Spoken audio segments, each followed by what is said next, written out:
What's up, VC? So, you'll know by the title list what we're here for, right? So let me go and get the inevitable out of the way, so to speak, right? So, the spin in the background, a whole nother thing. Alright? So this is what I don't get. So there's this resurgence of love for funk, R&B, soul, right? More so than that, just Parliament and Funkadelic in particular, right? This is a Record Store Day release, and the reason I'm showing this is since we're going to be talking about Asheville Record Store Days for the near future, right? It's the first of 3 stores I'm going to talk about and showcase, and shine a light on for the VC. So, this right here, this gentleman's name was Clarence Eugene Haskins. And if you live in the PJs, I assume if you want to make it famous, it'd be best to catch a nickname. And so Fuzzy it is, if you can't tell by his hair. This is a gatefold that the interior guts are of no consequence. So I'm just leaving it in the shrink right here, and it has that, you know, faux Obi strip Record Store Day business, showcasing some other things that you might want to acquire. The only one of which that I've acquired from this would be the Jimmy Castor Bunch, which they're famous for the song Troglodyte. But, alright, so why did I mention Parliament and Funkadelic, all that jazz, or say all that funk, is that he's a founding member of not one but both. In fact, in the 50s, when pre-Parliament, the doo-wop R&B group, pre-funk, the Parliaments, my man was a member of that group. He broke free in 77, 76-ish, and had 2 solo albums. This would be the first of those 2 albums, and this album commanded $100, $200 or more in good condition prior to Record Store Day. So you'd think there'd be some kind of demand behind it when they pressed it, and I see this all the freaking time. So before it becomes one of those things where people neglect it, and then eventually it disappears, and it was only pressed for Record Store Day, and then maybe this is one of those things that you just keep on finding in bins for 2-3 years in the Record Store Day section, or maybe it's one of those things that in 5 years people are like, damn it, I should have bought it while I could. But you can form your own opinion. It's in the background, right? And since it's spinning, you can't see it. But the custom label in the middle is kind of dope because it kind of has like this wave fire. And so the front side is black and orange-red, and the back side is black and blue. So one looks like fire, and one looks like water, but it's the same pattern with different colors in the same location. It's kind of neat, right? There's no editing. It's spinning, so it is what it is. How you doing, girlie? Alright, Veronica, if you didn't know, the lovely lady is chilling. Just being quiet today. It's fine. We're in our PJs. We're hanging out, and I said I'm going to shoot a video, right? And Veronica really enjoys doing the contest in particular. And I was like, well, I'm going to yap about a record store in Asheville. And she's like, can I hang out? And it doesn't bother me. I assume it doesn't bother you. All right? But Soul is a beer, because buy one, get one free 12 packs. You guys to. Alright. So, I'll just play this cut in, and then I'll lower it so we can actually talk, right?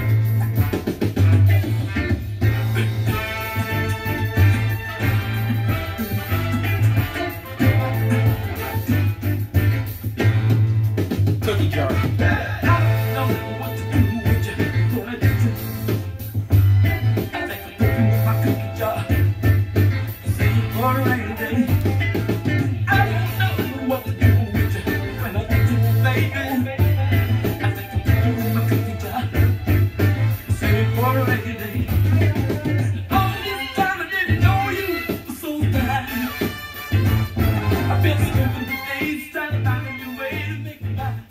Alright, this should give you a sense.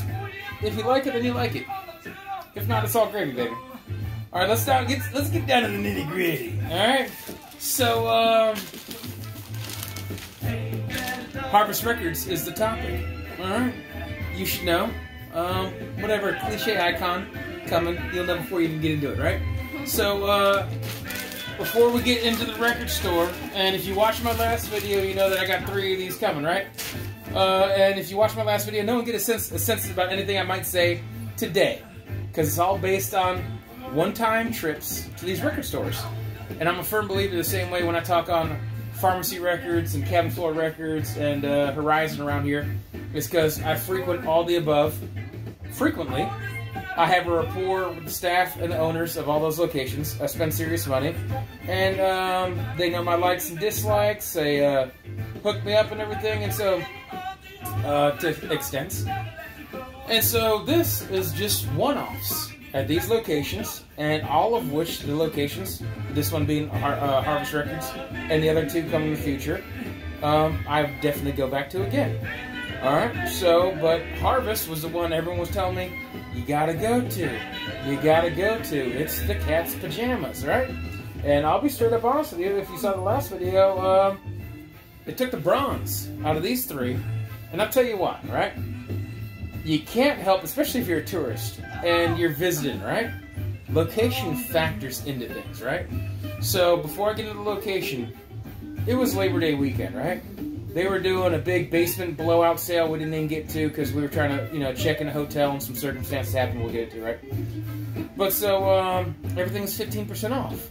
So that can't help but factor the wall getting picked over, the new arrivals being dug through, all the people that, are searching for the 10 and under records, just snagging them up, because they're already buying low-dollar records and they can get a stack and pay even less. Then so, I can't have a full opinion on what is in there available as far as choices and grails and wall fodder, etc., right? But one thing I can say is that Asheville, go there, good time. Really like it. The town is having a bit of a resurgence. Biltmore House is a huge destination, and there's a lot of money around there. And that whole Church Street, Lexington, pushing towards that art district where the hill is painted like piano keys, or whatever it did not. Anyways, all that's cool. West Greenville needs to... Not West Greenville, which is also an area that's gentrifying currently where I live in Greenville, South Carolina, right? And it's exploding around there too because it's so close to downtown and where I live, and etc. But West Asheville needs to step their shit up, right? So there's this kind of weird catty corner triangle parking situation right in front of Harvest Records. There's a broke down gas station. I want to say it's Gas and Go or whatever the name was, which is probably still has that name because even though it's the gas tanks that are derelict and no longer functional, they're still there. There could be parking spots. They're not. People jump through the parking lot, and there's literally people cutting each other off. There's in and out passers of just DUI bike riders and mopeders, people on foot, people walking around brown bagging it. One gentleman's mean mugging me because I happen to notice him peeing on the side of a wall. Not my fault, bro. Maybe you shouldn't have your dick out in public. One dude kind of just laid out on whatever pharmaceutical or opiate. And then we stopped in Post a drive, which isn't a terribly long drive. It's actually a very beautiful, pleasant drive from Greenville to Asheville. And Asheville as a whole, yeah, Asheville as a whole is freaking lovely. But so, all that jazz aside, you can't help but notice the neighborhood it's in.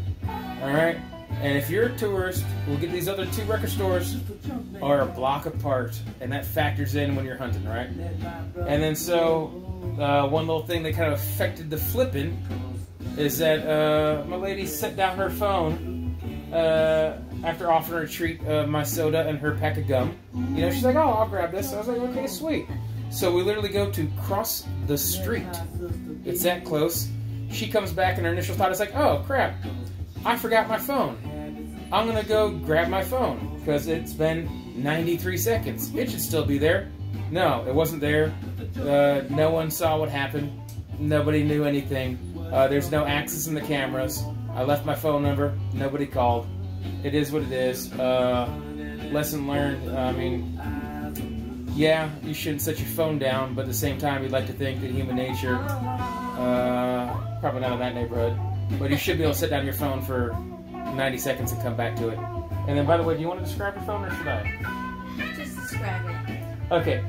So she has a Loca Latina Telefono. All right. It was bedazzled. It was bedazzled. It had a mirror on it, kitty cats, skulls. It was purple. It was shiny. Yes. It was in a giant case that took up, you know, like a... It was a giant case. It had a bomb in it. It had a bomb. It was absurd, right? There's no mistaking it like, oh, I thought that was my phone. No. All right. No So, way it was their phone. anyways, that factors into, you know, weighing things. And, like, I'd like to think if you're there, you know, that's one of the things, and I understand that. You know, you don't want to have much of an overhead if you're selling wax. So I understand that a lot of times record stores are in transitional neighborhoods. But I got my 2 cents out on that. And then also one other little gripe. That place was slam packed full. Everyone's trying to take advantage. It was locals. When we went to the other 2 locations, was it Static Age? Yes. And, not Velocity, Voltage. Voltage Records. Well, and then this, I'm so weird, I'm forgetting the name of the record stores, but then I can remember there were 90 and 110 North Lexington. Alright? But those were cool stores, and they're super close to each other, so that makes it easier. And everything's pleasant in their shops. We went into a little antique boutique, Yes. you know, and looked at hippie dresses. Everything in that little street was perfect too. Yeah. Yeah. So, It's not window like- shopping's fun around there. It was so close to where we ended up eating at Buxton Hall for barbecue and went to, that's what it is, Velocity Donuts. That's why I had that in my head. So we went to a little boutique gourmet donut shop. And, anyways, super cool, right? So I still say go to Harvest Records, check it out. And if I was there, you'd probably have rapport donors. The staff, outside if they have one of the cliche record store workers that doesn't make small talk and has like dyed hair and just kind of like open mouth breather. I'm sorry if you know this person. I'm just being honest. The lady who checked me out was less than thrilled to exist. All right, but there's 2 gentlemen back there. I think they might be the owners. I don't know. They asked me questions, made small talk, a little nonchalant palaver, and that was super cool, right? And I'd like to think if it wasn't a 15% off sale, there'd be more stuff to be had. And then the rant I was going to get at, I got sidetracked because I do want to give compliments to this place. I still recommend going, right? If you're in public, that's what I was getting at. You could tell that the tourists were at the other locations we went to. These were all townies that were taking advantage of the sale of the place they know, right? So we like to play a game called, you're already laughing, and Asheville's a great town to do this. It is. Hipster, homeless, or hippie. All right, there's some interesting outfits being adorned in Asheville, right? So the final gripe before I show the stack, which I'm going to get into right now, enough of the nonsense of talking about nothing, right? Is that if you're in a public forum, and I don't care if you're only buying dollar records or if you're buying 10 and unders and trying to actually build a little stack because you know you're going to get, you know, you're going to spend $30 and get $4.50 off, then take a shower. There's no if you got $1, if you're not homeless, you can afford not to stink. You don't smell like Gucci or Burberry or anything in the world, but there's no need to stink. And there was multiple people sandwiched in that record store. Stanky. Alright? So let's get after it. Actual records. Who knows, maybe I'll leave a little link or comment in the bottom, actually where to start this video, if you're just gung-ho on records, right? And this one might go long because, you know, I have a little tidbit or two that I'd like to talk about, right? So one thing I'll say, they're priced right. I didn't have a problem with the prices. I checked the condition, and it's all good, right? So this is Dio, man. Who doesn't love Ronnie James Dio? I have this already, but this, if you can see, the slightest indentation, no real ring wear. Stupid freaking clean. And this Last in Line, which everyone knows by Last in Line, it has We Rock, was a big one. Breathless is big. One Night in the City, that was a big one. Evil Eyes, Mystery, and Go and Eat Your Heart Out. You've been a bad, bad girl. This is why I do videos with you. Yeah. So, well, you really do enjoy the, you know I'm just using you. Yeah, no. Yeah. Of course. Not, And I'm using you for the 300, yeah, the 300 subscribers I put together in 6 months before you showed up are all fictitious, and no one would watch me unless, no one would watch unless you were here. But thanks for hanging out. So this is on I don't think this is a promo or anything. It's not labeled, so I can't recall. But I want to say the one I have. This is definitely upgrade over it. This is scratch free. undamaged, great condition. This is on a white label Warner Brothers. I want to say mine's the other cliche one that kind of has like that brown, tan, beige color. But either way, this was priced at $9. Like, you know, I hate to throw around millions. You know, that people do that. No, excellent. I do like that excellent is something that more people are using because it's kind of that VG plus. All right. Anyway, so it's the deal. I'm not going to talk about that much other than I had it. This is in great condition. Upgrade. $9. I would have bought it anyways. You know, chop a buck off that or so. I'm with it, right? If you guys have been around me since Jump Street, I started this year with Vinyl Tag. I was like one of the very last people to get on board with Vinyl Tag, and Steve Carlson pushed me, and a couple other people commented, like, dude, you should make videos. So, hey, kudos to all you people, right? But one of the questions was, what do you need to fill out your collection? What are you looking for, right? And I know I was just shooting that video like, what am I doing? I'm nervous. I have no idea.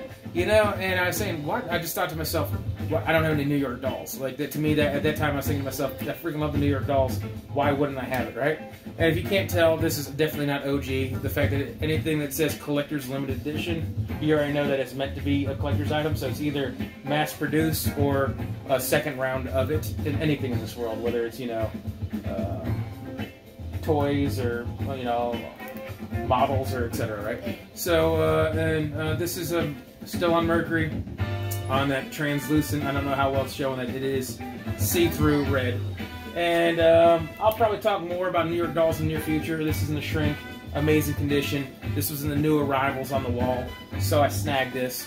And if I'm actually going to say something, they had 2 albums and they were done. So when I dropped that video for Vinyl Tag, a week later I found Live in Paris '76, and then I caught that, and now I'm doing a punk finds video in the future of from hardcore punk to proto punk like that to forgotten acts that have been repressed and affordable again to newer shit and whatever. Who cares, right?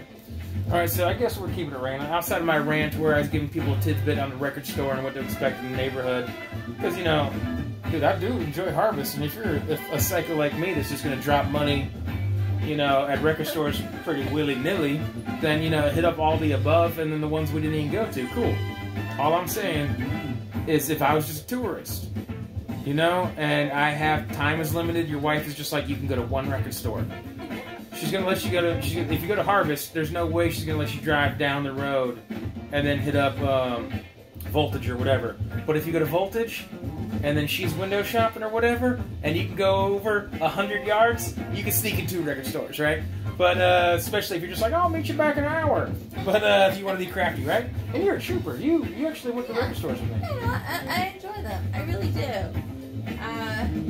The first one, I mean, or this, you know. Well, the experience was a little tainted, yeah. It was. I can say I honestly can't say anything reviewy like for it because I was too busy worrying about my phone. Yeah.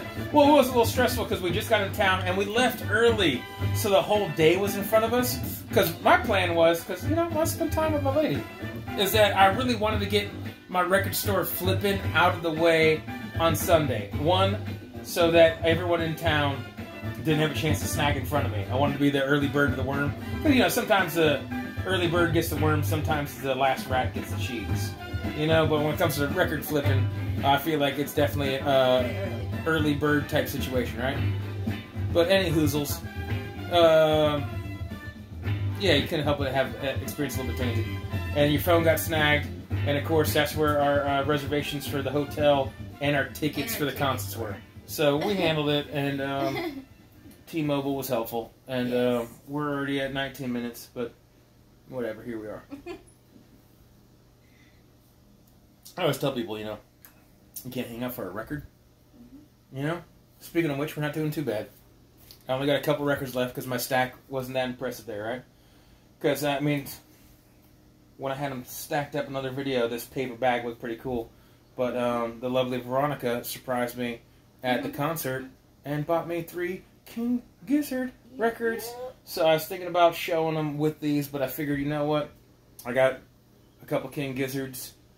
that I haven't even shown yet. I have one I haven't shown for a while. Snowy, he just broke me off. Oh man, what's your name gonna be, man? You need to tie in something with Snow, your last name, man. You know, everyone affectionately calls you by your last name. We gotta, figure out what we're gonna do, right? So, and he was super cool. He gifted me those Cactus records recently, and then that's why I had that kind of like Snow and VCLT.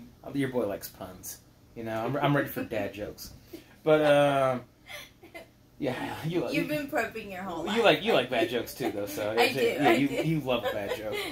But so the cheesier the better. Wax in my ear. It was Psych Sean or Psychedelic Sean is Wax in my ear now. But anyway, so he just said after the show he was like, dude, I got some gizzard coming your way, right? So I'm probably gonna hold off on those ones I got at the concert, and then I'll probably actually sit down, listen to those records, and then kind of do a actual music conversation on those. Speaking of music conversation, I'm going to flip the record. We're hanging out for a record. You guys got time. It's been 21 minutes, but you guys got time to listen to a record with the two of us. We're hanging out. I can't go live, so we're just doing this. I'll see you on the B-side.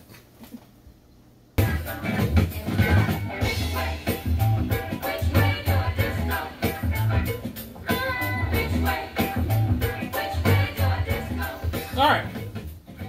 So, so crazy. Since it's like 76, it's like which Toyota disco is still funky, whereas just like 2-3 years later, if someone was singing about disco, you're just like, oh, this is revolting. It's kind of like in the 80s when you just say you have like, Dio's like, we rock, and all these songs, like, and just a couple years later, like if someone was like in 1991 singing about rockin', you're just like, no, it's grunge. We're done with that. None of that, alright? But, alright. Time to actually hone in and strong, right? Let's get the energy, right? And I do think since I probably am going to have to leave a link, like just skip to the records. All right. Post Procol Harum. Robin, by the way. Trower. I don't know. I'm trying to say it right, but I don't know. All right. So, it's a pun. I did that on purpose for you. All right. If you could tell right here. This is like his 6th or 7th album. As far as being in this power trio. Alright, this is going to be enough evidence, right? I'm getting more into this. I got a coworker who's really gung-ho on this, right? But this is not metal. This looks like quasi-metal or like diet metal or metal light by this album cover, right? So, it's Victims of Fury. Victims of the Fury, right? And then, you can see this is barbed wire. But, I don't... What is the point? I don't even... Anyways. So, Into the Flames, whatever. But if you wanted to hear... Just look up the title track. This, Victims of the Fury. If this makes sense, this album is... This album sounds like 1980. If you just... If you think 1980 power trio, that's exactly what this is. There's no mystery behind it, right? But it's stupid clean... And it's kind of fun, guilty pleasure. Usually, and this is on the Chrysalis label. So, does anything, I mean, Pat Benatar, would have rocked way harder if she wasn't playing with her husband and a bunch of studio musicians, because she was an awesome front woman. But, how hard did Chrysalis ever really rock? You know what I mean? But, yeah, cool. This is always beat to death in the dollar bin. So to find this in silly, amazing, stupid good condition, if you can see how nice this gloss is, to see this for like $6, and then it was like 15% off on top of that, I'm just like, yeah, I'm feeling frisky. Let's get weird. Let's get this, alright? So, and if I don't like it, I have a coworker I know that lives for it. I'll listen to it 3-4 times and spread the love, right? So, alright. I'll tell you straight up right now, I am not going to talk about music at all on this one, right? So this is Donald Byrd and the Shrink. Anyone who watches this, knows that I'm somewhat of a jazz nubile, but I do love Donald Byrd when you get like the Electric Bird era and that kind of hard bop and everything, Bird in Flight and Tomorrow and then the Blackbirds where it's really funky and everything. I dig all that. I like Donald Byrd in general, right? Some is better than others, but I like Donald Byrd, right? This still has the old school UPC original Shrink sticker right here with the name, the code and everything.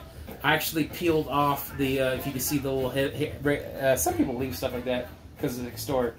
The original Kmart price tag of, I almost kind of now wish I left it, because the Kmart price tag was $6.21. Not $5.99 or $4.99 or $5.50 or, you know, even $40.21. So $6.21 is the price on this then, and it was $6 now. So this thing only depreciated 21 cents since 1979, right? But the reason I'm talking about this, and I'll get to it, right? Because it's really freaking clean. All right, and probably because it's 1979, you know, disco era Donald Byrd. This is not everyone's favorite Donald Byrd, right? But so there's the man we're speaking of right there, right? But the reason I'm talking about this, if you don't know, this is one of the renditions of a very famous painting called The Sugar Shack. And The Sugar Shack was done by Ernie Barnes. And you should know this. I'm covering your face. People are going to revolt and get angry by the second, right? So you should know this just because the fact that in Good Times they panned across the version of this, right? The original version of this, which usually featured this lady right here. See her kind of, you know, juking and jiving and dancing and shucking and all that goodness, right? So you can see that this is a custom one that has Donald Byrd. And the reason I bought this, you put a smile on your face at the time when you're very upset about your phone. There's a song on here called Veronica. All right. So so that's why I grabbed this. In addition, you know what? I'm going to talk about Ernie Barnes. If you don't know about Ernie Barnes, and then Sugar Shack, he was kind of known for like elongated figures, you know, and then kind of urban scenes. One of my favorite pictures is like Double Dutch. It's literally like a white girl, a black girl, and a almost indescript, you can't racially indescript Puerto Rican or Asian girl playing Double Dutch in the streets, and they're all kind of like blinking and weird but cool, and like all his elongated features kind of conveyed motion, you know. But so this was fascinating. Bro was multifaceted, the artist that did this, right? And then also people might know a different rendition of this. But I want to say this is '79, and Curtis Mayfield used this artist on album covers. He was on other album covers, and stolen or bit copies of him were later on rap and neo soul album covers. But I want to say it was Marvin Gaye, "I Want You," 1976, was the original cover for the first version of the Sugar Shack. You know, a lot of artists have series or they do modified versions of it, right? So this is just a different version that was used for this Donald Byrd, right? All right. So what I want to say about Ernie Barnes is fascinating, bro. He in 1993, there was a top 100 NCAA all African American top 100 like collegiate football player list, right? And he was on it, so he's one of the best. As of that time, one of the best African American collegiate football athletes of all time. So he got drafted in 1959. Unfortunately for him, he missed it by 1 year. Probably because of the Packers dynasty, but the Baltimore Colts, Baltimore Colts, because now they're in Indianapolis, but the then champion, then Baltimore Colts drafted him in the 10th round. You know why? I can't even make this shit up. And I'm just going to sneak this back here, and you'll know what we're talking about. I swear, I can't even make this shit up. You know, 1959, there's no internet. Newspapers are black and white or sepia, and information doesn't travel as well, and so on and so forth, right? The Washington Redskins drafted him in the 8th round and renounced their draft pick because they weren't aware that he was a Negro. All right, so they didn't know, they weren't aware that he was African American, and so they just said no, we just pass. We won't even have a draft pick.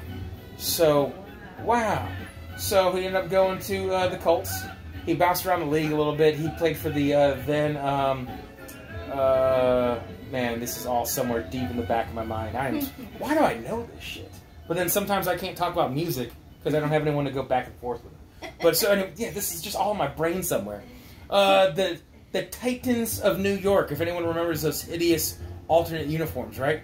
So he played for the Titans of New York, and now there's the Tennessee Titans. All right? And then he bounced around, I don't know where all, but he ended up playing, and this is one of the reasons I remember.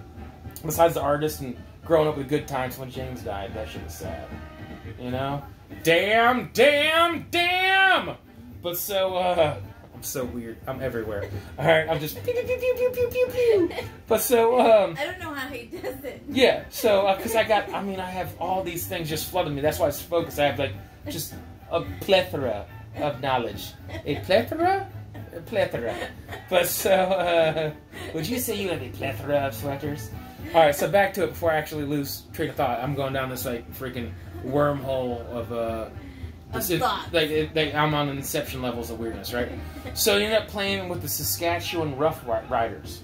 And I recall that, besides good times, and then him being fascinated, him being linked to Curtis Mayfield, Marvin Gaye, and Donald Byrd, and musicians I love. He ended up with the Saskatchewan Rough Riders. My grandma, my father's mother, was from Saskatchewan. And this is a weird thing.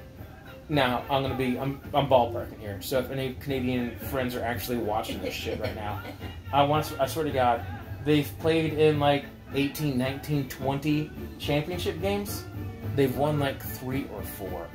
So they've just kept on getting to the mountain and then teasing their fans and failing. But they're perennially, consistently, a good team. So kudos for them, right? And then this is weird too. He got hurt in Saskatchewan. And then I also had, is it the Edmonton Eskimos? Is that where Warren Moon played? Anyway, shout out to Warren Moon. But, he's watching. I know it.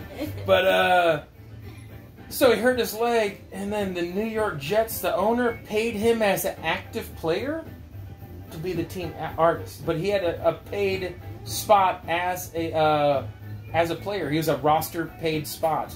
But he was paid not to play and was a artist, and then ended up being an NFL artist into documentaries, and then actually illustrated a series of his own essays, and I think he might have wrote a novel or two. All right, on to the next thing, right? And I'm not going to fucking apologize for this. All right, I'm going to come off really abrasive on that, right? So there's this, in the wake of the Me Too movement, not to dismiss anyone who's been through a situation that needs not to be dismissed. All right?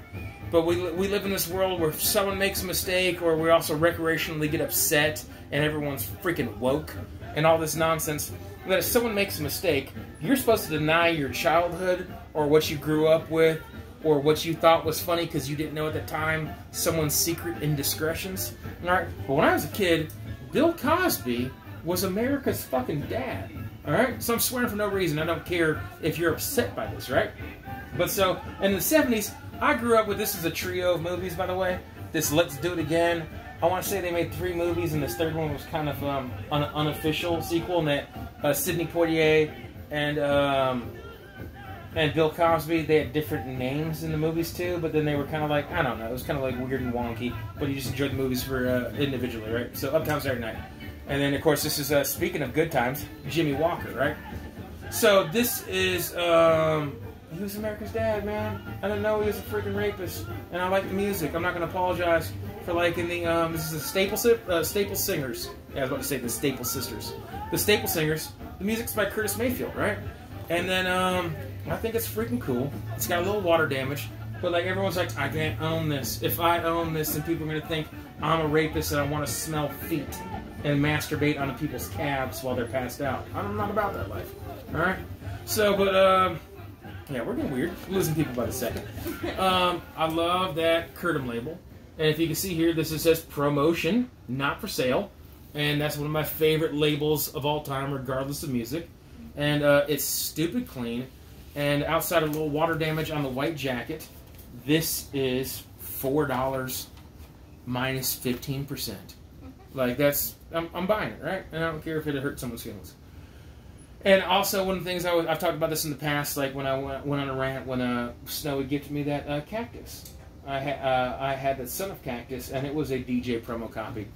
As is this. I love that there's always kind of history tied to it. And if you can see just above the not for sale promo copy sticker, there's the number 2. And what's super cool about that is that you could tell that this actually went through the hands of a DJ, and then you'd have to assume that side 2, track 2, Big Mac is 605. That would have been a bit of a stretch for the radio. So I have to assume that his note was Funky Love at 448, right? So there's the DJ notes. And then bear with me, we're going to do this one in under 40 is the goal now, right? So, Dots and Loops is showing some of my favorite music ever, right? And this would be one of those things that used to be kind of forgotten, alright? But it's still kind of hard to find. If you did find it, it was beat up. And now, people are catching on to stuff that I freaking like, right? If you can't tell, I'm wearing a flip bill like some greaser, meathead, you know, whatever type bro, right? Like I should have, like, you know, rolled cuffed ankle, you know, dungarees, you know, and a white V-neck with a cigarette pack in my sleeve or whatever, right? But so, I grew up with greasers and car guys in all walks of life, amongst everything, right? But so, this stuff you used to not find, this stuff you used to not find when I'm trying to get out here. Let me regain my thoughts. You never find this in this type of condition, right? So, the kiosks at this place are kind of cool because the stuff on the wall wasn't really that impressive, but I assume that's just because they're constantly filling the wall because it probably got picked over for the weekend in all reality. You know, I'm crapping more on the neighborhood that's coming up than the store itself, so people don't get your feathers ruffled, right? No necesita pluma, you know, whatever I'm going to say. Ruffled? Yeah, like ruffled, or like, you know, is that, I guess, is that an American colloquialism? I think it is. Like ruffled feathers? Yes, yeah, I don't think you would translate what the same. Yeah. Emplumado? No. I feel like I'm going to have to consult with my parents. So well, I'm learning. I go home to my parents like, is there a word that... Yeah, una más, you know, palabra con dia. You know, one word a day, one word a day. All right, so 40 minutes goals. All right, so if you don't know, first of all, Old Goat, another sidetrack. My man's scoring. He's not the only one scoring dope car album covers, right? If you can't tell by this grill, that is a 33. I love that the hoods are pulled off, although. Yes, it does have the bar struts on there for support. You gotta check that. You know, you need the rigidity when you're launching off the line. All right, and then it's a rumble seat because you can see the boards at the back, even though you can't see the rumble seat. These three bros are peeping out one chick, but you know who's gonna get the girl is this guy wearing a Mazzy. So obviously that guy is gonna get the girl, right? So yeah, you never see this, and then this I think I pressed not too long ago on Sundays. But this was pressed in 1964, Canada and U.S., stereo and mono. That was it. And then there was a, you know, 30-plus year gap where, unless you just happen to find this, didn't exist otherwise. And this is a mono first press, American, if I'm not mistaken. And my last gripe on this record store, which I still like, and I condone going, right? The reason I haven't pulled this out yet, because this is a really dope Columbia 2i. I mean, it's cliche, but everyone still likes seeing it. This sleeve is a disgrace. This I don't understand. I don't care if it's a plain white sleeve. This thing is blown out and wrinkled and overfolded, and before I even took it out to check it, it was hanging out the side and is literally wadded up and bald. I want to say the lightest of surface scratch might be from shoving it back in with this sleeve, right? Joe at Cabin Floor Records. I mean, this is like a $30 record. You know, I got 15% off, right? You just don't find these, especially in this amazing condition. You know, I don't care if it's a plain white sleeve. In fact, I already pulled one out. Can you hand me that? You see that one tucked out over there, right? So, oh no, you're fine. You're fine. You're sorry. Do me a favor, just set this gently on there, and we'll just. I know where the other sleeve is. All right, and so this is the last tidbit, right? So, F that noise. All right, and the last thing, right? There's a little bit of light dust that's going to wipe off. This is white. It's still glossy. There's no ring wear. This is freaking amazing condition. When people say mint, you know, maybe you wouldn't want to use this for mint on a record that was 2 years old, but I'm damn sure going to say it's record for mint for 1964. My last little tidbit, if you can see how clean this is, the little bit of damage that you can see, and it is minute, is a stain from the glue where they priced on the wax. This at most record stores, you know, even if it's not the top shelf, you know, or the highest or farthest on display, this would be a wall hanger. This is wall fodder at most record stores because you don't see this. So why the F would you ever price directly on the jacket? Anyways, last little tidbit. We're just going to dip set now. If you hung out for 40 minutes, cool beans. If not, no worries. Other record stores, Asheville scores coming in the near future. Take care. God bless. Buenas noches.